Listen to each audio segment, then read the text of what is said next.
और देखिए, हानिया की मौत पर कतर का बयान सामने आया। कतर ने कड़े शब्दों में हत्या की निंदा की है। कतर वो देश जहां पर हानिया का ठिकाना था, हानिया वहीं से ऑपरेट करता था लंबे समय से, और एक तरीके से देखा जाए तो जो टोटल कंट्रोल था हमास का, वो सब कुछ कतर से ही हो रहा था। इस बीच कतर की तरफ से ये प्रतिक्रिया, कड़े शब्दों में इस हत्या की निंदा।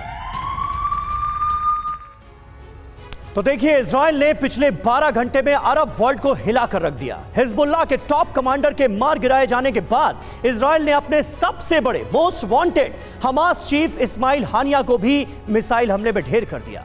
इजराइल के इस बारूदी इंतकाम से ईरान से लेकर पूरे अरब वर्ल्ड में सनसनी मच गई है। क्या है इस्माइल हानिया के खात्मे की इनसाइड स्टोरी? हमारी ये स्पेशल रिपोर्ट देखिए।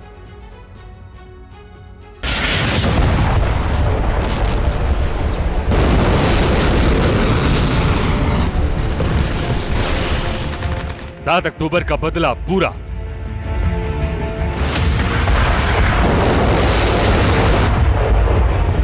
सबसे बड़े नरसंहार का प्रतिशोध संपन्न।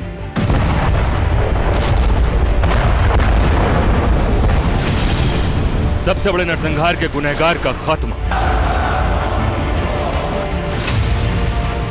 मारा गया हमास चीफ इस्माइल हानिया। मोसाद ने ले लिया 7 अक्टूबर का इंतकाम। इजराइल ने अपने सबसे बड़े दुश्मन का खात्मा आखिरकार कर ही डाला। इजराइल ने अपने दुश्मन नंबर 1 इस्माइल हानिया को मिसाइलें बरसाकर हमेशा के लिए मौत की नींद सुला दिया।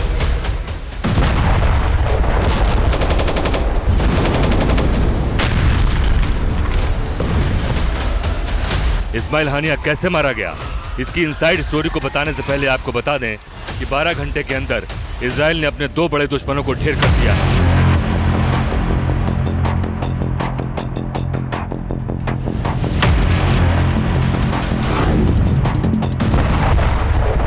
इस्माइल हानिया से पहले इजरायली एयरफोर्स ने लेबनान की राजधानी बेरूत पर ताबड़तोड़ एयर स्ट्राइक करके हिजबुल्लाह के टॉप कमांडर फौज शुगर को मार गिराया।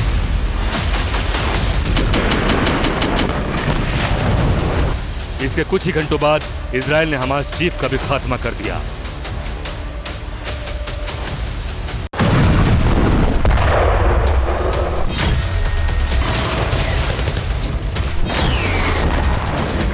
हानिया को मारने में 2 बड़ी खुफिया एजेंसियों का हाथ बताया जा रहा है। इजरायली खुफिया एजेंसी मोसाद और CIA ने हानिया की लोकेशन इजरायली एयरफोर्स को दी थी। फिर हानिया की सही लोकेशन को ट्रेस किया गया। सही लोकेशन मिलने के बाद हानिया पर जबरदस्त मिसाइल हमला हुआ।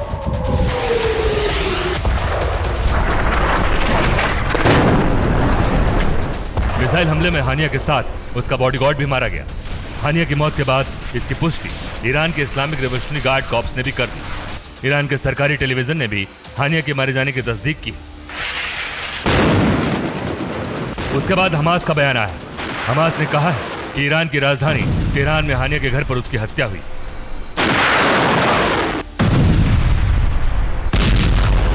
तेहरान में हानिया के घर पर इजराइल ने मिसाइलों से बम बरसाए। आपको बता दें कि हमास चीफ हानिया ईरानी राष्ट्रपति पेज़ेश्कियान के शपथ ग्रहण में शामिल होने के लिए तेहरान गया था। ईरानी राष्ट्रपति की शपथ के बाद ही इजराइल ने 7 अक्टूबर के नरसंहार के मास्टरमाइंड हानिया को ढेर कर दिया। हानिया की मौत के पीछे इजरायली खुफिया एजेंसी मोसाद का बहुत बड़ा हाथ बताया जा रहा है। मोसाद हानिया को करीब 15 साल से ट्रैक कर रहा था। इस्माइल हानिया 3 महीने पहले तुर्की शिफ्ट हुआ था। अचानक मोसाद को हानिया के तेहरान जाने की खबर लगी। फिर तेहरान में मोसाद का नेटवर्क एक्टिव हुआ। तेहरान में इस्माइल हानिया को कड़ी सुरक्षा में रखा गया था, लेकिन मोसाद के डबल एजेंट की वजह से हानिया के मारे जाने का रास्ता साफ हो गया। इस्माइल हानिया मौत से एक दिन पहले तेहरान में ईरान के सर्वोच्च नेता खामनेई से भी मिला था। इस मुलाकात की तस्वीर भी सामने आ चुकी है। वहीं मौत से पहले तेहरान के थीम फायर एग्जीबिशन में हानिया ने ग्रुप फोटो भी खिंचवाई थी। हानिया की मौत के बाद अब इजराइल में अलर्ट है। इजराइल ने 24 घंटों के लिए अपना एयर स्पेस बंद कर दिया है। हमास की ओर से हमले की आशंकाओं के बीच इजराइल ने अपना एयर स्पेस बंद किया है। वहीं बेंजामिन नेतन्याहू के दफ्तर ने मंत्रियों की हानिया की मौत पर किसी भी तरह की बयानबाजी न करने की हिदायत दी है। उधर हानिया के मारे जाने के बाद हमास ने इजराइल को अंजाम भुगतने की धमकी दी है। हमास ने कहा है कि इजराइल को हानिया की मौत की सजा जरूर मिलेगी। हानिया की मौत के बदले के लिए हमास ने प्लान बना लिया है। ईरान और हिजबुल्लाह से भी हमास बात कर रहा है। हानिया की मौत के बाद ईरान में भी इमरजेंसी बैठकों का दौर शुरू हो गया है। Bureau report, TV9 Bharatvarsh.